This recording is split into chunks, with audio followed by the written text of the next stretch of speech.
properly.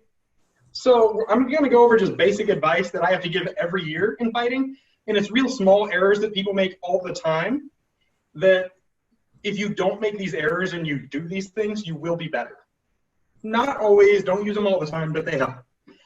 Now I've got to find my piece of paper. Okay, the first one, and this is the only one we need a ton of video for, is don't walk straight forward towards your opponent when you're already fighting them. Don't go straight backwards.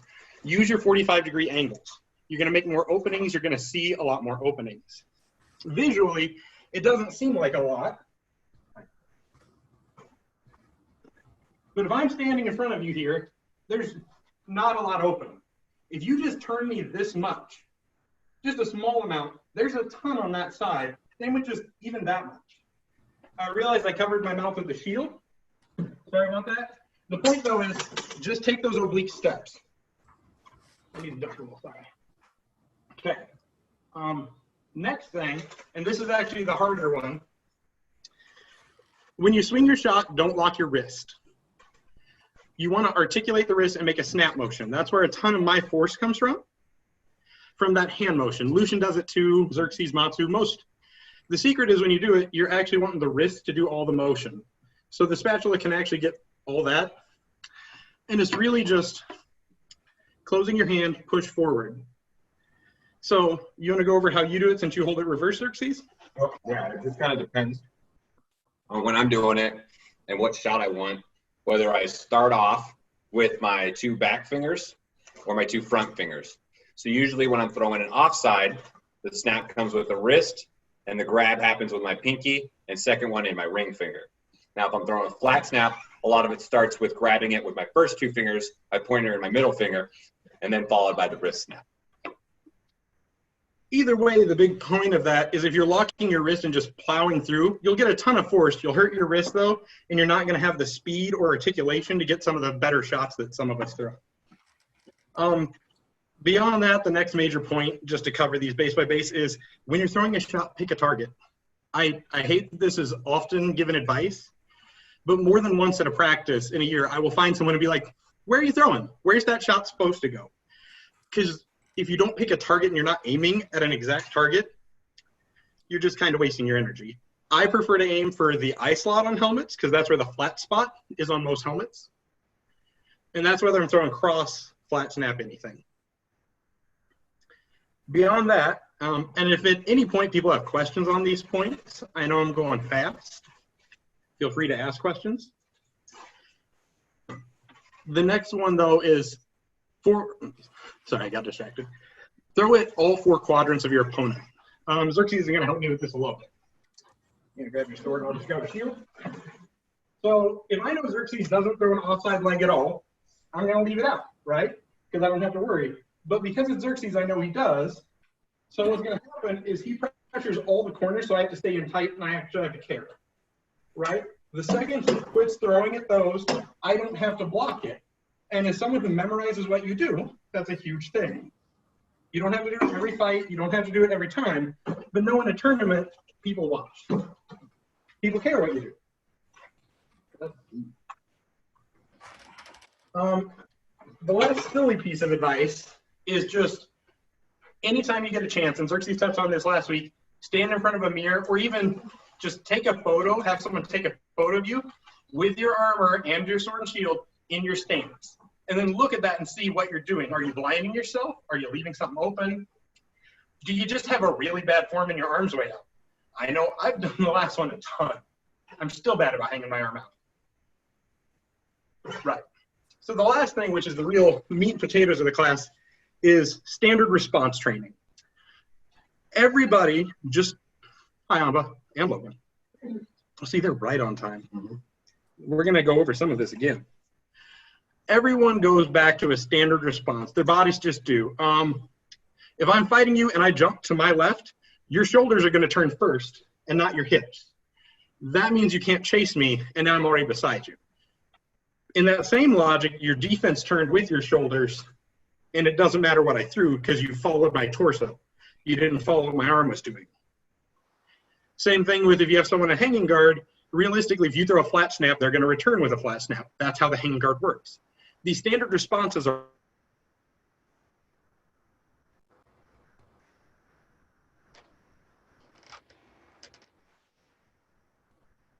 Aggie, we lost you.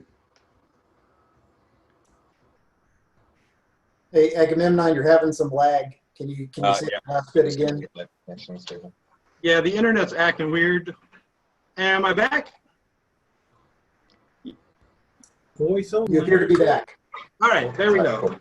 So what I was saying, though, is basically, no matter what, the body only moves so many ways, and it's going to respond traditionally for the bigger portion of the time.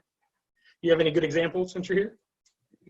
Right. I mean, the very specific ones are people will follow what you do with their shoulders before their hips. I take advantage of this all the time. Whether it's leaning to do a body fake, if I lean, you're going to tighten on that side.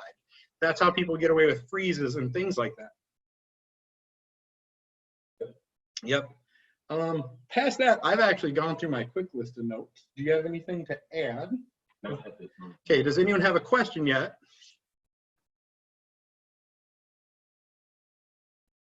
No Okay. questions as of yet. No questions as of yet. Okay. Could you I guess- explain more about not walking straight forward? Right, okay. That's a very good one. So the secret is if me and whoever are fighting, the higher level fighter with a better defense, if we both just stand here, is going to win. If we go just forward and backward like we're doing Olympic level fencing, there's benefits to closing range that way and disengaging straight back.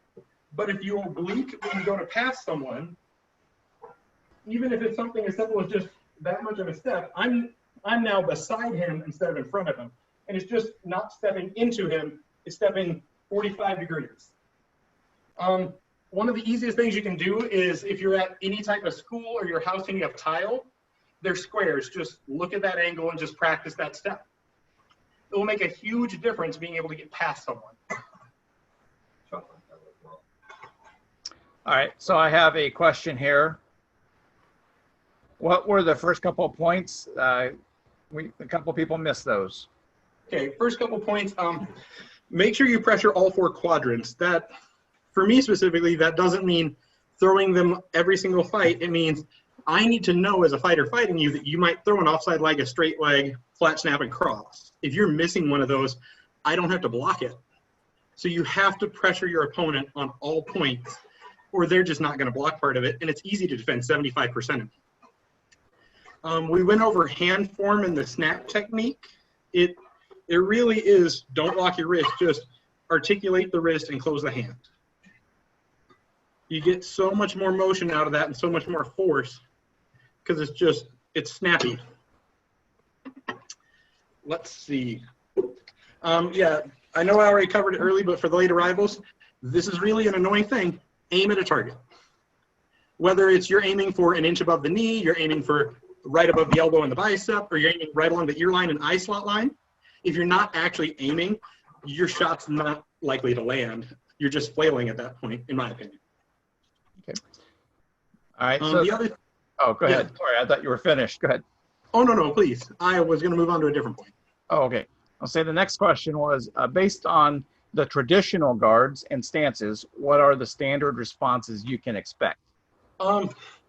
So for me, a lot of it, I look at the whole body. So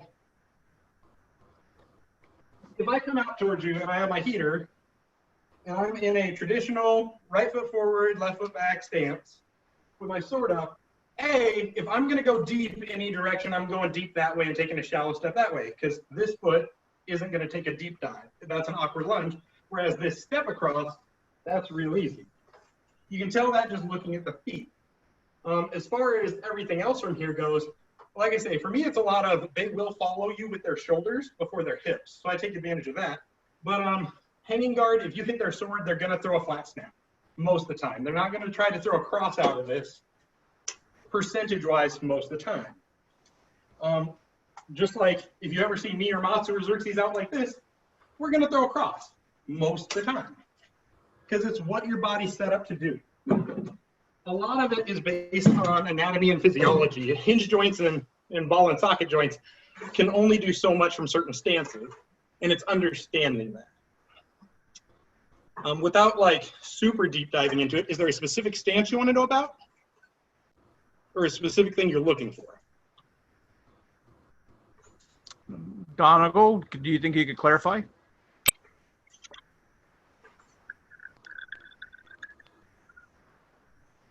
Well, I mean, there are a couple sets of very basic base defenses that people line up in all the time, right? Hanging guard, A-frame, right?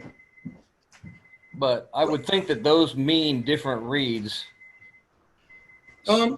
Yes. Yeah, they definitely do. Yeah. Yeah, and if anyone can't hear, remind me to face my mouth towards the speaker. So Xerxes comes out here, and he's in just a standard A-frame. Okay, the forward foot is not going to lunge. The back foot can. Okay, I know for a fact that if I throw here, he's probably going to throw a flat snap or a cross, right? Whereas if I throw into his sword, he's going to throw the flat snap back, because that's where my sword returns, and he knows that. So it's all just based on knowing what you think they're going to do. If I throw a leg realistically, he should sword block it, but say he doesn't, he should throw the cross, right? And so it's really this repetitive game of chess. If it's someone with a heater and they come out with just a square stance, right? So you want to do this one? You want me to? Okay. Okay. I don't know which one. Yeah. No, I thought you talked through it. I got it. So if they're here and he throws a cross in, you know they're going to sword block typically, and then they're going to throw back. If you throw G, they turn into a hanging guard, so it's an O&A. Yet again, these are all based on percentages. These aren't factual, but that's what you're going to see most often. If he throws a leg, they should try for an arm chop, because that's what naturally your hips rotate towards. And yet again, I can't stress this enough, this is not a 100% of the time answer. You want to go into not here? Okay, so in Xerxes' more traditional hanging guard, if I throw here, naturally he feels like throwing the return, right? If I throw a leg, he's also going to throw it, because that's how he's wound. But if I say take a step, now I've made it to where his hips rotate, and it gives him the power. A lot of it is just based on where their body's lined up and what they physically can throw out of what you've put them into. Okay, what else do we got? Stance-wise, that's the main two you see. Yeah.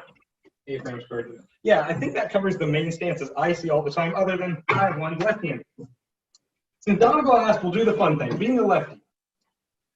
And we'll focus it on Donegal. So if he comes out and his hips are turned where his foot's all weird and he's doing that, he really just wants you to throw this so he can move and throw into your ribs, from my experience with Donegal. Whereas if he has the sword back deep stance, Yeah, that's a good one, yeah. right, that's a great one. He really wants to fake you on the step and throw that. He really does. But realistically, if you throw the cross, he's going to kick you in the body, because that's what should be open. Yet again, he's a Duke. He's not always going to do this. Now that I've called him out, he's going to beat me up for it. I'm down. That's what I need.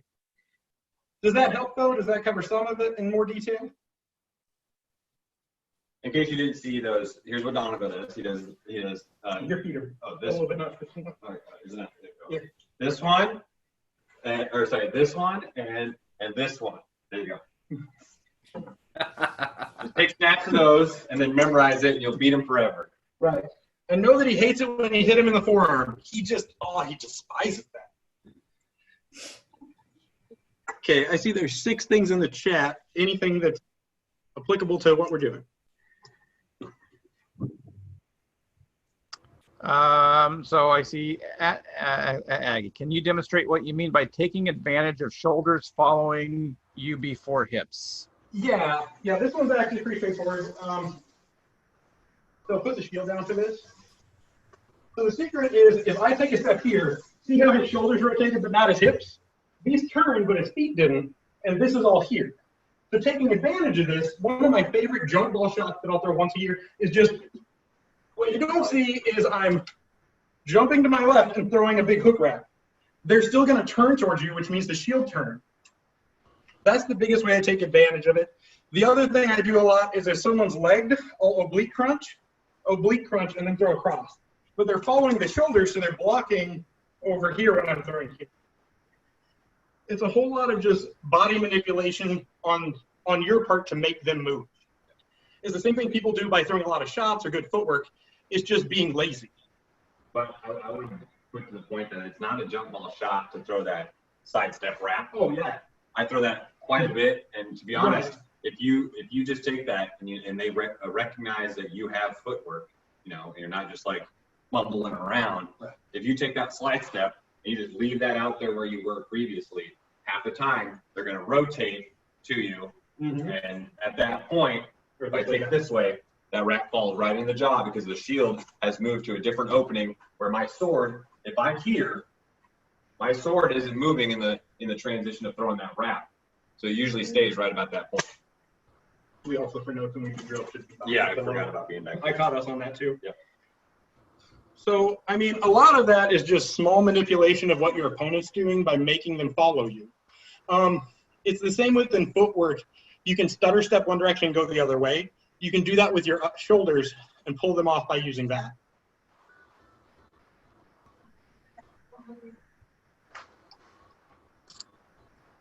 Any other questions?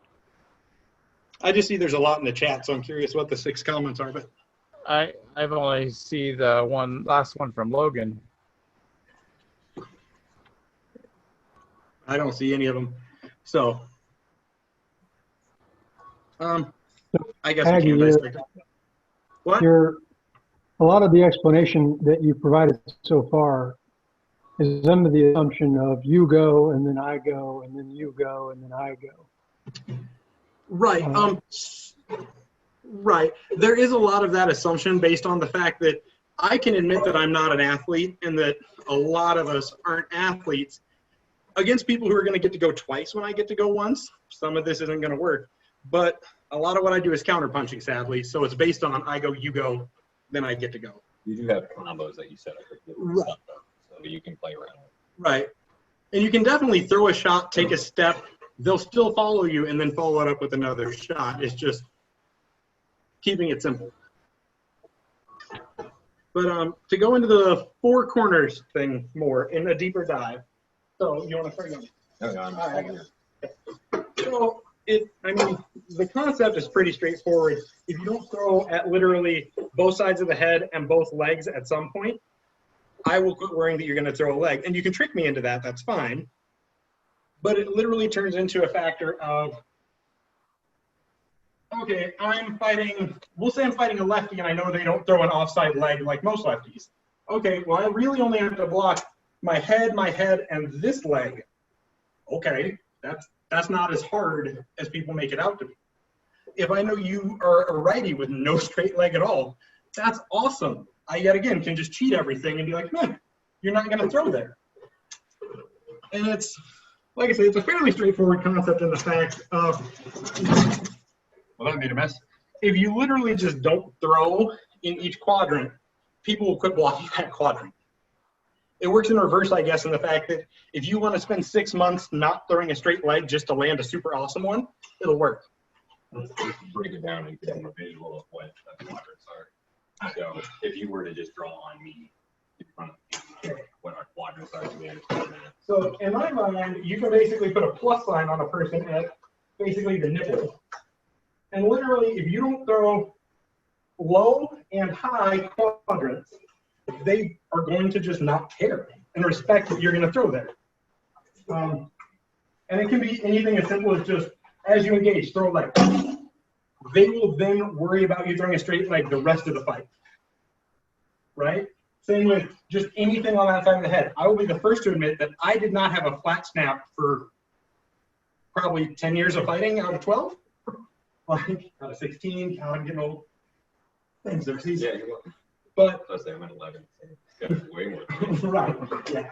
Dang, so you're going to be feeling younger than I got. I'm 12 now. I grew up. I understand a flat snap is all the rage these days. Yeah. Yeah, right. I mean, I can't teach flat snap in the way that His Majesty can, because no one can. He's mastered the flat snap. Just duck into it and unload everything. Screw shields, they don't block it. But same with just a basic offside leg. It doesn't have to be a Molinet. It doesn't have to be fancy. It can be as simple as I move my hand across and I chop down. That's enough to make them realize they have to block it. And that's the big thing. It's making your opponent think about what you're doing, I guess would be a synopsis of most things I do in fighting. I really do try to overanalyze my opponent and make them fight my fight by making choices for them. So it goes into that same concept of if I throw straight leg, offside leg, and then disengage, Xerxes' defense is going to start going lower because he's worried about those leg shots. I can play my high game that I want to play. So, but yeah, truly, it's 2 headshots and 2 leg shots are the best thing you can throw to make your opponent respect that you're going to throw everywhere and make them use their full defense. As far as looking at my list, that's most of the major stuff. We talked about footwork a lot and wanting to talk about footwork, so I'm going to go over some of what I do. Is there any way we want to move the thing forward and face it down some, or do you think we'll be good? Can you all see my feet? Yeah, we can see your feet. Okay, if you want a better view, we can move the camera. I traditionally stand goofy foot. My hips are very square and forward. My shoulders are square and forward. The secret is I don't care which foot's forward. I take small, normal steps. I've spent my whole life walking. I'm lazy and fat, so I walk when I fight. At no point do I do much more than just a couple steps. If I want to move real quick, I take a couple of quick steps. I don't do anything super fancy. If I want to take a 45, I can walk at a 45. My footwork truly is just feet or shoulder width apart and walking. And it works for me. Past that, you want to be on the ball of your feet just because it's a lot more responsive. You don't want to fight on your heels. But that's all of my real footwork. Let's dive into how you take your 45s. My 45s. Okay, can you stand about there? A little bit off center? All right. Perfect. So if I'm fighting him and I want to do a 45, traditionally what I'm going to do is throw something to pin his sword and then take my step. And it's just a 45-degree standard step that I close my feet in as I'm already throwing. Same with the other side. Yo, thank you. If we're fighting, I want to do something to pin, take my step, then throw. But yet again, my footwork was step 1, step 2. And then I get out whichever way I want to go. Right? I hate lunges. I hate deep movements. The only thing I do that's non-traditional is I will jump. The secret of throwing any jump shot, and this is super dumb, is you don't have to jump. You have to get your shoulders and chest to come up because that gets what you want, which is that reach up.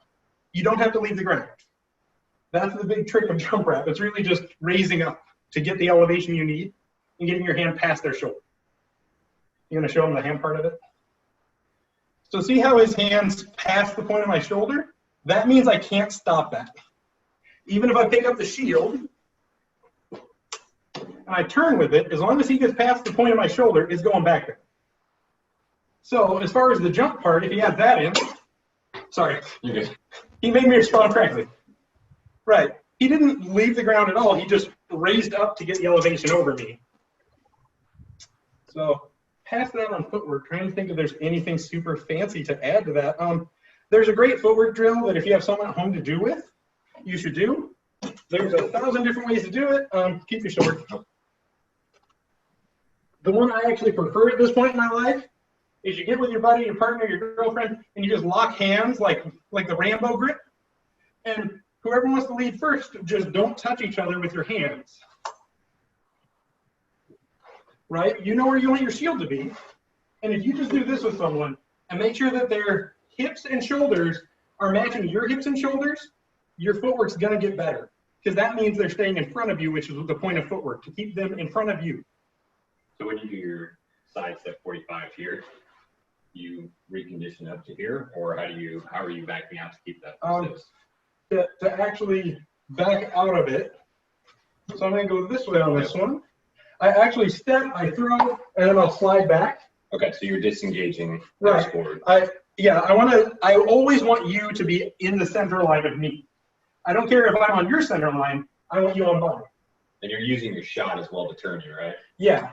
So you're throwing your shot. Oh, sorry. Yep. And then you're rotating your hips. Right. Okay. Right. And traditionally, if he's fighting responsibly, and I throw boom, boom, see how he rotated with me to keep my line on? That's the big thing, keeping your center line on their center line with just basically walking. Yep. I mean, I know you come from a wrestling background, so you have a way different stance like Lucian. But for me, it totally comes from something Martino used to teach, which is, and this is a silly drill to help you with your footwork, stand in place and just jump up and down like 4 or 5 times. And when you stop, if you don't move your feet will be shoulder width apart.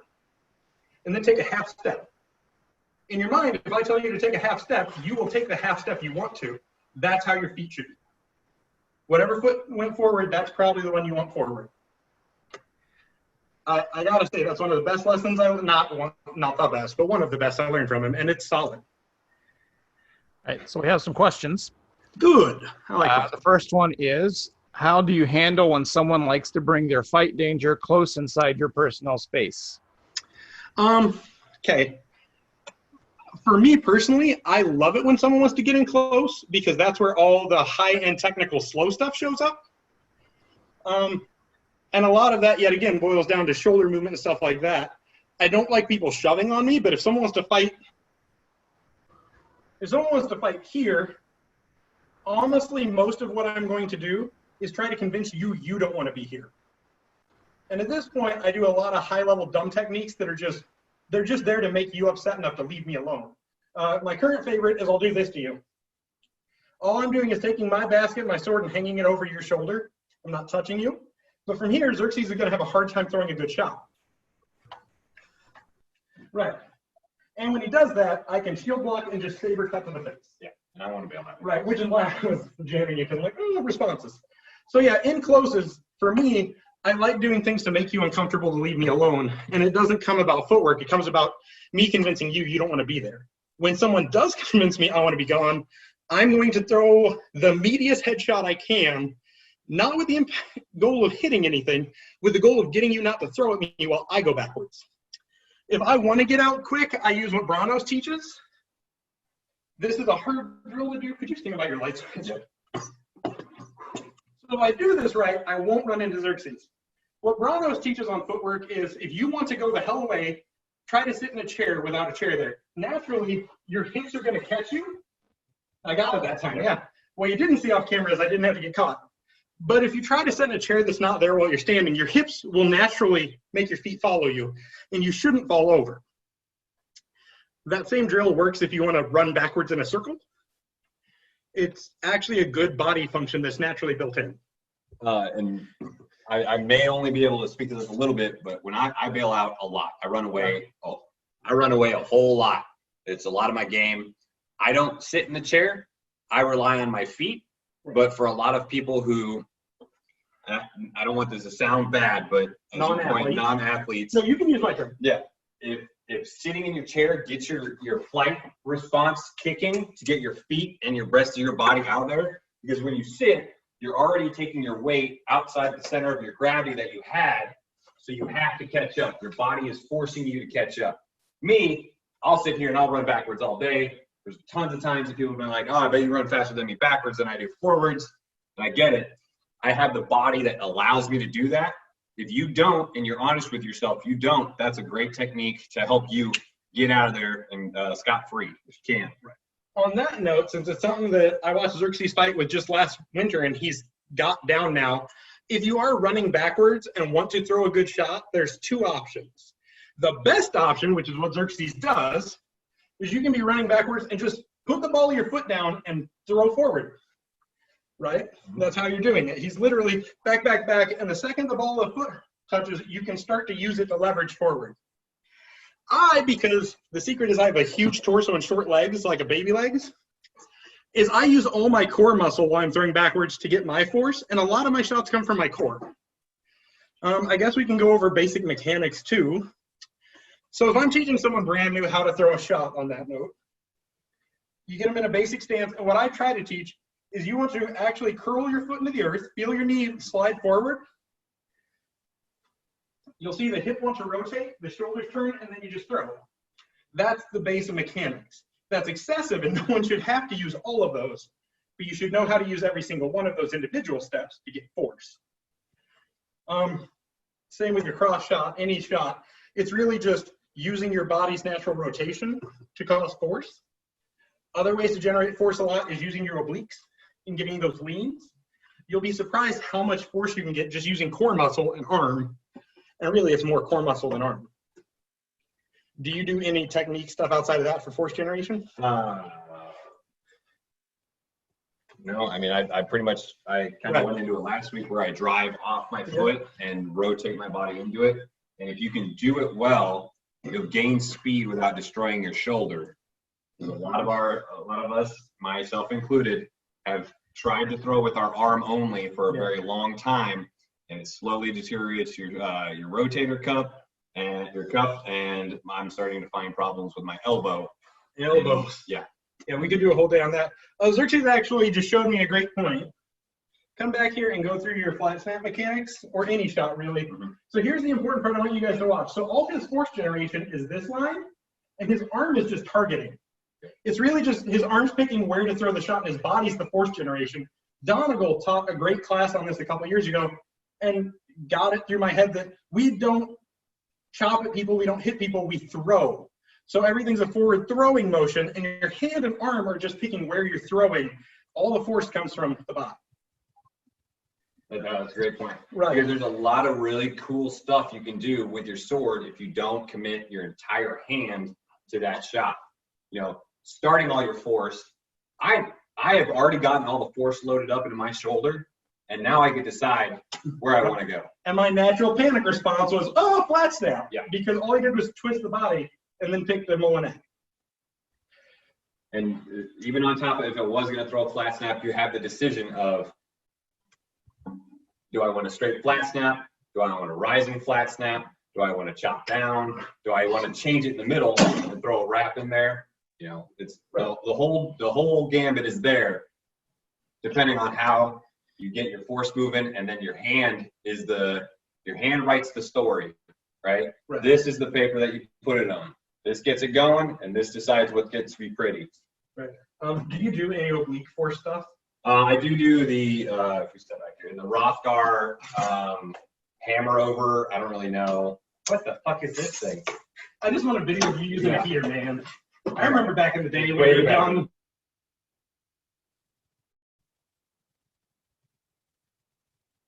Lost audio. Loads up a little power, comes over. He uses his shield to blind as well as counterweight himself to come over here, and that oblique crunch is what brings you down and into it. That's with a lot of leg shot on the reverse. That's Yeah. awesome. Yeah, that's exactly right. It's even if you want to throw a headshot, all you can have to do, even with a square stance, is really just hold into your core on purpose, and that's going to give you way more force than you can ever imagine it with. Yeah. Which sounds silly considering we're talking about using the earth to strike your opponent and gripping your toe in and actually launching your attack, kind of. You can do so much with just good core mechanics. Okay, I think there's more in the chat. So the next question was, what is the best way to prevent yourself from crossing your feet as you move? Walk. I hate that's kind of the answer.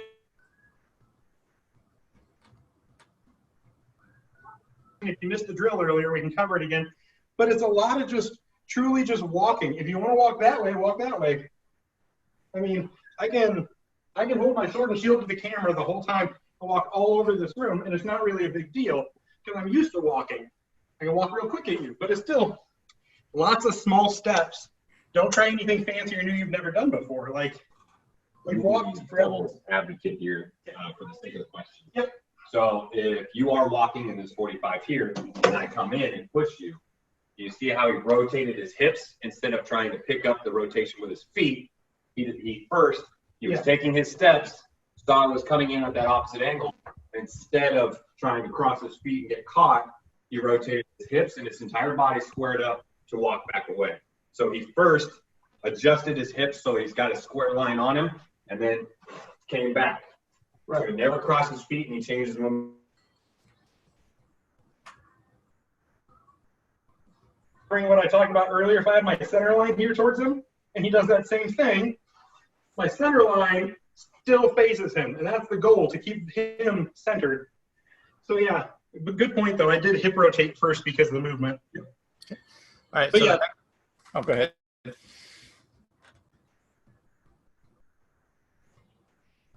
Okay, so the next question is, not wanting to throw you off topic, but I'd like you to explain the sword screen defense deal I've seen you do. I was playing with it in fighter practices before the pause. I was just guessing, I guess, wanting to, I'd love to hear your thoughts. Sword screen defense deal. Screen defense deal. Emerick, do you want to detail that one out for us verbally? Sure would. So you're holding your shield sort of, you were using your heater shield and you were holding your sword out, and it felt like you were stuffing people with it, and I loved it. Okay, yeah. Right. So were you talking about the hang over his shoulder or just specifically stuffing offense? It was just stuffing offense. It was like you were choking them off by holding your sword closer. Yeah. Xerxes, come out here with your stuff. I'll put the shield down for it. You guys just imagine I'm holding something. So the secret is, because Xerxes is faster than me, if I can make contact, I know what he's doing now, and I don't have to watch this. The same concept, if I know where he's throwing and I know my shield's out of place, say he threw something crazy as a low leg, and now I know he's going to throw that flat snap, that's fine for me. But because we fight so much, I know I can jam him here, and now I know that both of us are screwed and we should leave. Because, right. But same with, if you have a hanging guard, you can throw this out there towards your opponent, and it really leaves your arm open and you're exposed. But what did he have left to throw? He threw right back into the sword, basically. A lot of that, though, is, and surprise to a lot of people, I am truly an analytical thinker when I fight, so I do just memorize everyone's stuff. Like, I try to watch what you do the first couple passes and use that to cut off angles. But did that help? Yeah, that was sweet. All right, so I'm going to piggyback off of that. Yes. That's something I saw at SCA from Duke Alanon, where he's a very tall individual with very long arms. And I started playing around with it because I saw how effective it was, and I ended up fighting against it. And it kind of frustrated me, so I wanted to try it out, where he does the same thing where he wards you off out here. Now, this is weird, very weird, in the way that everything is out here. I'm not back at home base, so I can't really get force. So, yes, eventually I'll want to come in and generate that force by bringing my body to my sword basket to throw that shot. But in a real fight, and my squires and Eric can both attest that when I come out here like this, all of a sudden I seem a million miles away and very much in the fight where I can watch everything I need to. I can pick up blocks as soon as I want, and he doesn't want to get any farther than that. Now, where you are, throw a flat snap. Maybe. Right now. Maybe. I would have to take the step. So this puts me very much in charge of the fight. Now my shoulders are feeling the heat at this point because it's very hard to keep this out here for very long. But I get to control the fight of, I'm basically stuffing his offense. He doesn't want to do anything. He can't really come into it. If he does, cool, I'll come right back to my basic A-frame and I'm back in business. But for now, I get to control where I want to go, and I get to pick targets. You're not on the TV. Oh, I get to pick targets depending on whatever I want to do. And this is really scary. For me to go from 8 feet away to all of a sudden into business. Well, that I have such a standard response. Yeah. Jam your sword and shield. Yeah. So right. Here's the other thing about that. That's neat. Hey, could you kneel about here and show them that same hand posture? So looking at it from in front, it's super crappy because there's nothing that seems open. I mean, there's a lot of stuff you can visibly see on him, but nothing you can hit. The other thing is with me, he has his tip lower, meaning if I walked in, the thrust is so available. It's really just a gross stance. I can't do this forever. Right, that's the problem. I need to do a lot more lats. Yeah. But yeah. No, that's a good question. And as far as the sticky hand goes, yeah, it's I saw the sticky hand question. The sword traps and blocks at outside reaches turn into a lot of sticky hand kung fu with your sword, not for the purpose of I want to keep constant contact, but I want to be able to read what you're doing fast enough to capitalize on the opening you're making while you're throwing. Anytime you throw a shot, your defense is worse because you're losing a blocking object. something I used to do as well in response to that sticky hands question, if you grab your stuff. Yep. If I were to find somebody who has a hanging guard and they hang their shield or their sword too far in front of their shield, I want to pin it. You all right? Yeah, no, I had the right response though. Yeah. So right off the bat, if they want to stick there after I've done this, go ahead and try and throw something. Yeah. I can feel it for one when you're going to overpower me. And it really, all I'm doing is just holding it there. Right. And I can capitalize whatever I want. But for the most part, I'll use it. So I've got it.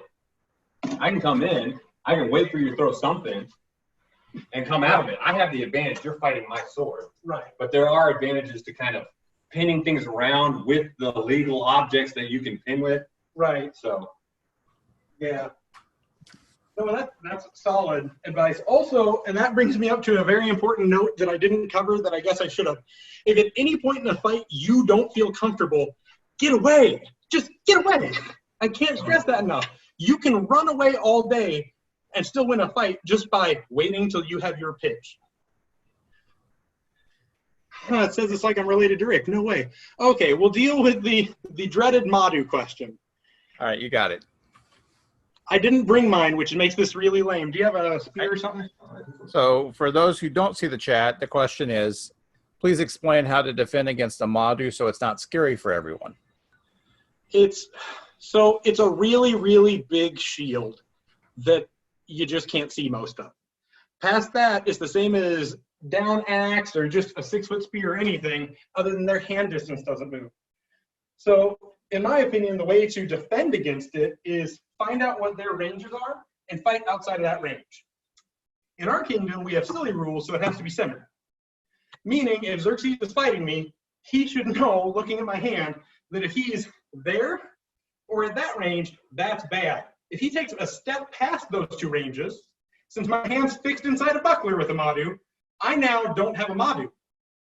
Say you're fighting in the outlands, though, and I can have this Madhu, where I have small top spike, long bottom spike.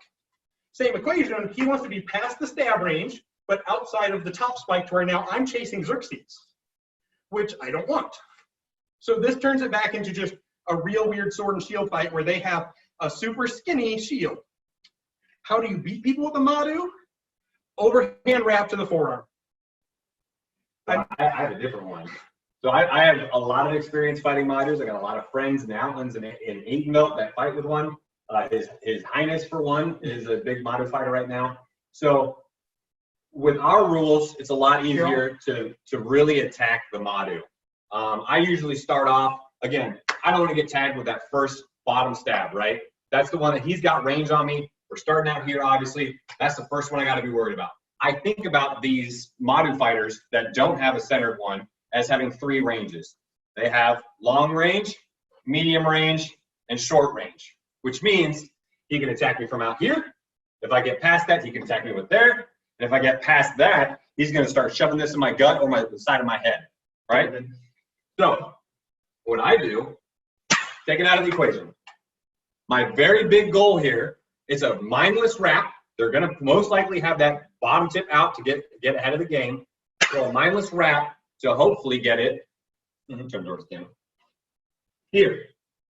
At this point, I close the distance. All I'm worried about is this.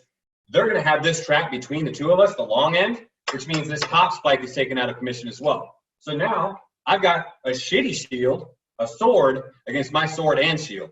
So I'll sit here and block these as much as I can while hauling away while this is trapped in between us this way.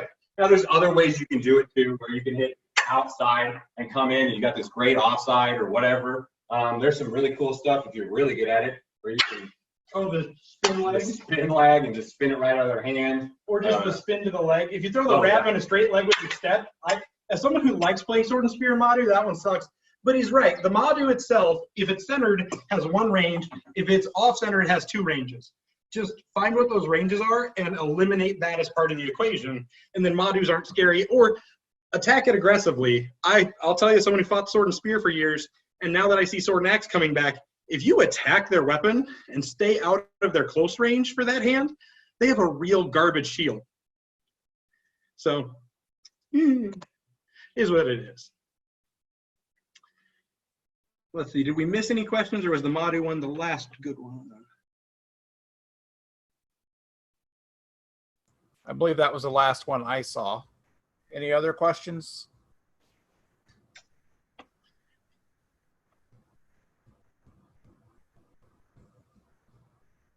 I'm not seeing any pop up. Yeah, a lot of it, though, is try to control the fight, fight your fight. These are all platitudes you've probably heard, and if not, you will hear. But it really is, if you come out against Xerxes and you want to fight an athletic, long-range, running all over the field fight, that's going to suck. You don't want that. If you can make him fight whatever your game is, whether it's standing in place, whether it's leg him and then whatever, just fight your fight. I love that I'm picking on you because I actually got a question for you. Okay. So what are the, I guess, the key things that you look at when you're breaking down your opponent in a fight? So generally. Speed, distance, and favorites. Those are the three things I actually care about. And more than anything, it's in that order. Speed and their range. In our kingdom, we're real blessed, especially at Crown Tournament level, in the fact that if your shield's legal, you have to be able to span it the longest angle. That tells me I know how long your arm is, and I can see your sword. So I can eliminate guessing your range fairly quick.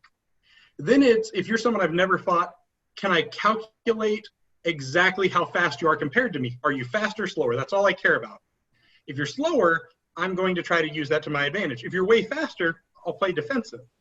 So it's all about just evaluating those key things for me. And if you're someone who just loves flat snap, you're going to throw it 1,000 times at me, that's something I want to know. So those are the three things I really watch for. Okay. So I'll pick on you a little bit, Aggie. Since we're going to pick on my flat snap some, it's the highest percentage shot in the game. It is absolutely the highest percentage shot in the game, right? How do you calculate your percentages? You started off your talk about how this isn't an all rule, but you play your percentages. So how do you calculate your percentages? Years and years of fighting, and I watch all of you. I watch you guys from the side every time you fight. If you're someone who's trying to get better, who's going to events a lot, I just watch you guys a lot to try to use a lot of that against you. But as far as calculating percentages and stuff, it's years and years of practice and just seeing the traditional response. And this is literally not just in this kingdom. Like, if you go to a foreign war, most of these things are going to stand true just based on, it's the easiest return based on bone structure and muscle anatomy. Generally, not just for you, but... Right. I'm talking most fighters are going to throw traditionally one of these shots out of this stance because that's what the body naturally feels like doing. Absolutely. Yeah, yet again, ball and socket joint and a hinge joint only have so many options, and knowing which way your shoulders and hips are going really limits how you're going to generate force. So I just use all that to calculate. I see that Gianlupo wants me to talk about fighting from my knees. Okay. I think it's a lot easier than people make it out to be, but that's just me. So for the most part, if I'm fighting from my knees, and I'll go a little off center, and say I'm fighting Xerxes, I want to make sure my arm is behind my shield because I can't be ballsy while I'm down here, and I want to cover my head. From here, he shouldn't have really anything to hit. For the most part. Right. Nothing that should be easy. Say he steps in and wants to throw a wrap, I'm going to convert to the hanging guard over my back. Because I'm going to watch him throw across his body if he wants to get my other side. But realistically, a step wrap is the most basic thing. So because of that, when he's in close, I'll just put the sword down the back. And when they throw it, I try to snap my hand into the sword. A, it eliminates that question of did I hit you or the sword? And B, it means your sword's not getting driven into your back if you do catch it or don't. Right? Say he takes a step over here to cover this. It's literally just dropping your hand to catch it. And as far as killing someone after your leg, it's waiting for your pit. It really is. They're going to get frustrated if you block 10 shots, if you block 20 shots. Sooner or later, they're going to try something they've never done before. Yeah, and Matsu's right. If you leg me in a melee, I will come after you on my knees if I get a chance and try to hit you. He loves that story. There was a question about a Molinet to the arm. Yeah, I think that's in regards to probably in regards to the Madu conversation, but we can extend it to the just throwing a regular Molinet to the forearm conversation. I love it in single sword a lot, but even if we're just normal fighting, if you throw a drop Molinet and they don't move the arm, it's just turning your hand up and set it down. But even if you just throw one and they shield block it or basket block it, they're going to fix their hand placement. As far as doing it against a Madu, I don't try to Molinet into a Madu because it leaves my arm open. I honestly, if I'm fighting a Madu, I try to pinch my elbow in and then just throw a wrap. Because either they're going to go super wide to block it, which then means I can hand block in, which is more of that sticky hand, which once I'm inside, they don't have anything. Like if we turn to this, my elbow's on where his basket for the modern would be, and my shield's still here. And like Xerxes said, all right, that against the shield, meh, I feel pretty good about this.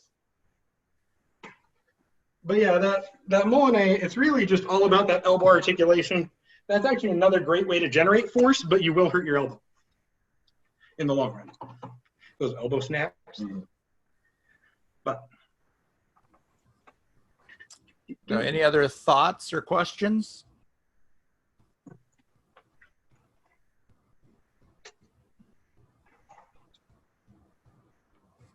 Were you asking me or the outside group? Because for me, I was asking the outside group. Okay.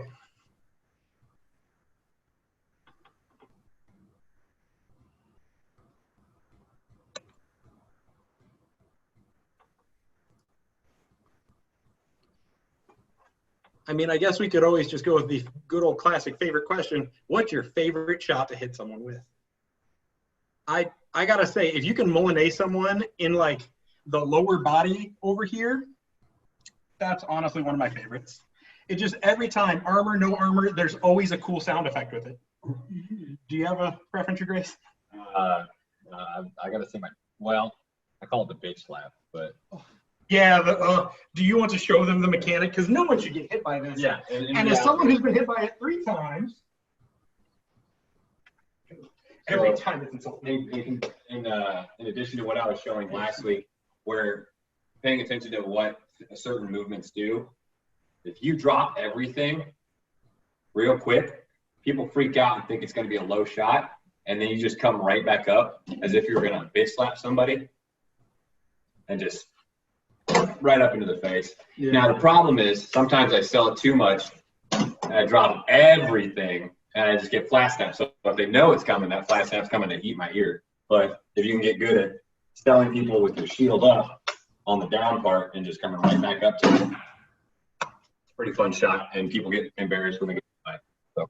And if you've never seen it before at all, you just freeze the first time because you're like, that's dumb. Why would you do that? I guess just because I like covering it and it's a fun thing. The spin shot and how to throw the spin shot. It's a footwork nightmare. It's all about proper footwork. And realistically, it should never work. It only works because everyone has the same response the first time of, is he stupid? And then you hit him. Okay, Xerxes says don't teach people this, but too bad. So, spin move going that way. What you're going to actually do, I haven't thrown it in so long. Literally, it's just a 45 off step and then follow your heel.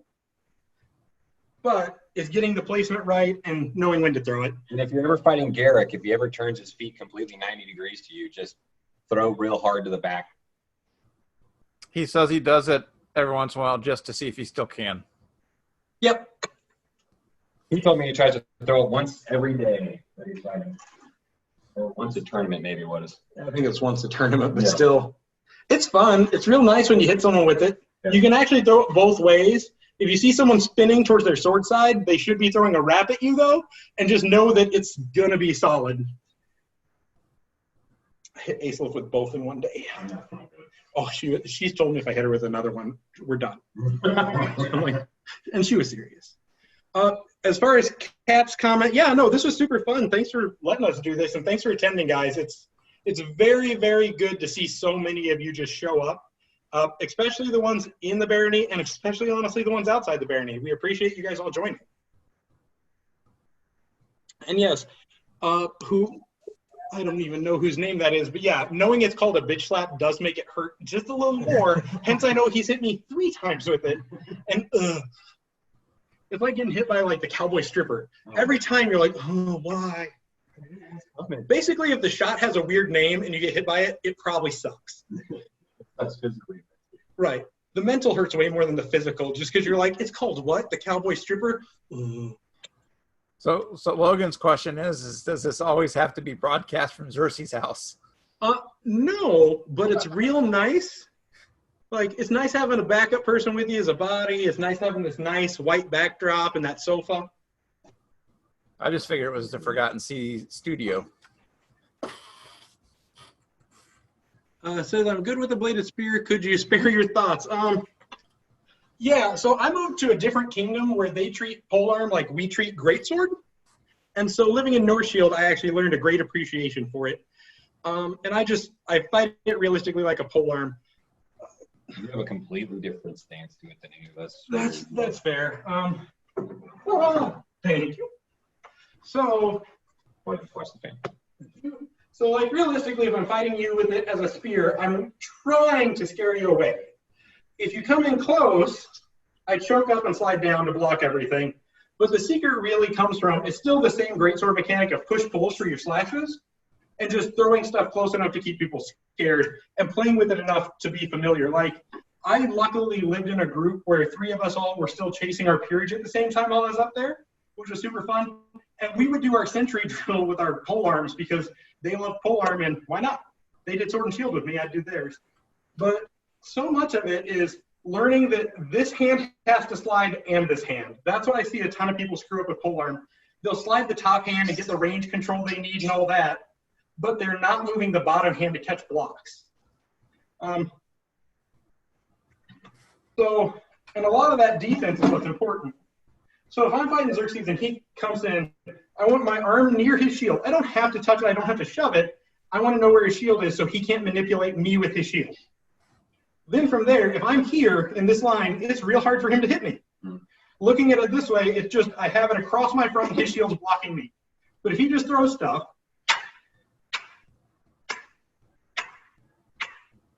right, that was the wrong one. It's actually just shove over. Oh, okay. Right, because if I just do this, you can't throw your cross now. Right. And then what's happened now is he's opened up enough that I can just slam it in. If I don't want to drag this hand down, I can slide the bottom hand and still get that leverage. But it's all about sliding your hands and knowing your range. As far as using a small-headed polearm instead of a big one, it's because I like the challenge of not having a foot of blade. Like, it's really just me trying to make the game hard. But yeah, a whole bunch of just remembering that this hand has to move is what I see people not doing. And it doesn't matter if it's slashing spear, polearm, axe, any pole weapon, you got to move both hands.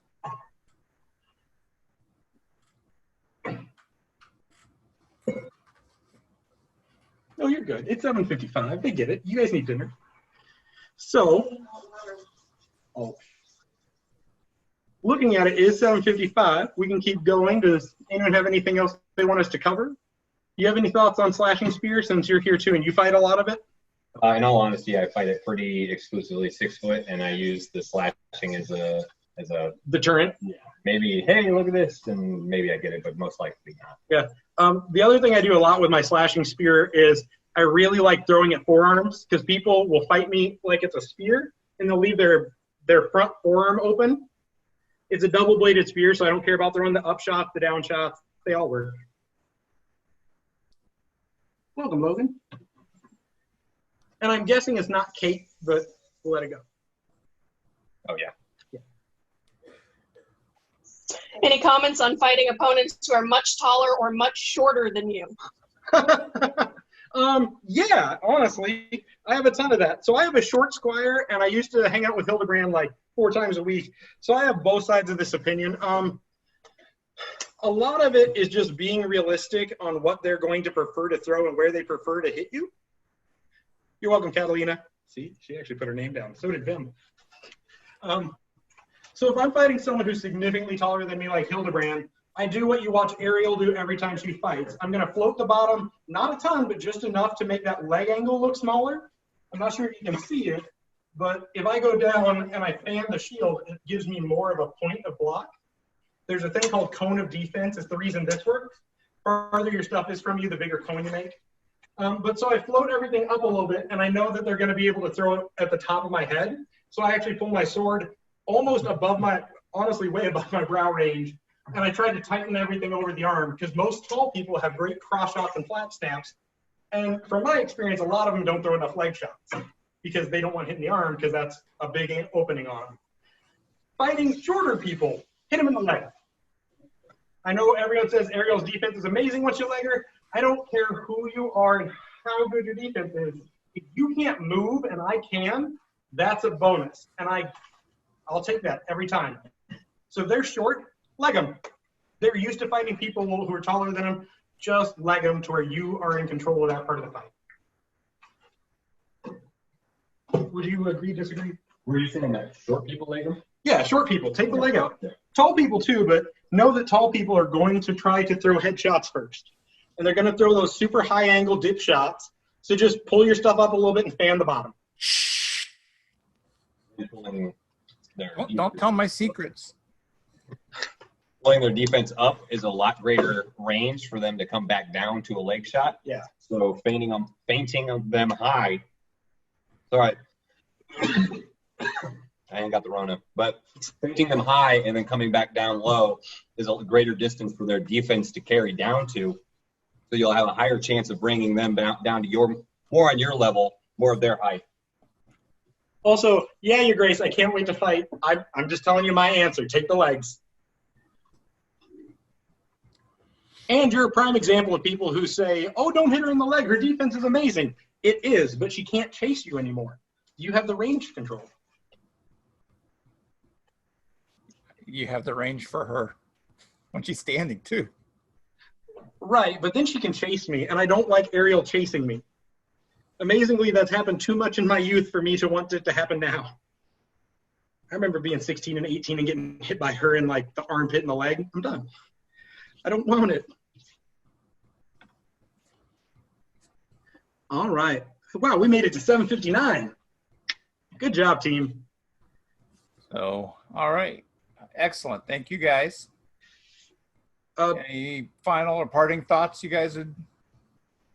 I mean, really, my notes are 45s, good hand form, throw it all corners, and aim. Those are the main ones that I really, really think people need to work on. Just when you're throwing at something, know where you're throwing the shot. But we didn't talk about this ahead of time. Do you want to talk about what the next two classes are, or who's teaching, or do we want to just keep posting them? All right. So next week, His Grace Donegal will be teaching. Donegal, do you have a lesson or a class in mind?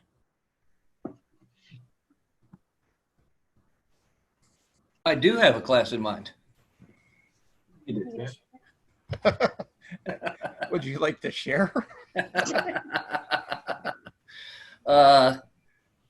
I'm going to give my talk on controlling the fight. Good deal. Are you going to do it from Xerxes' house? Because if so, I'll try to come back next week. I'll probably give it from Catalina's house. Oh, okay.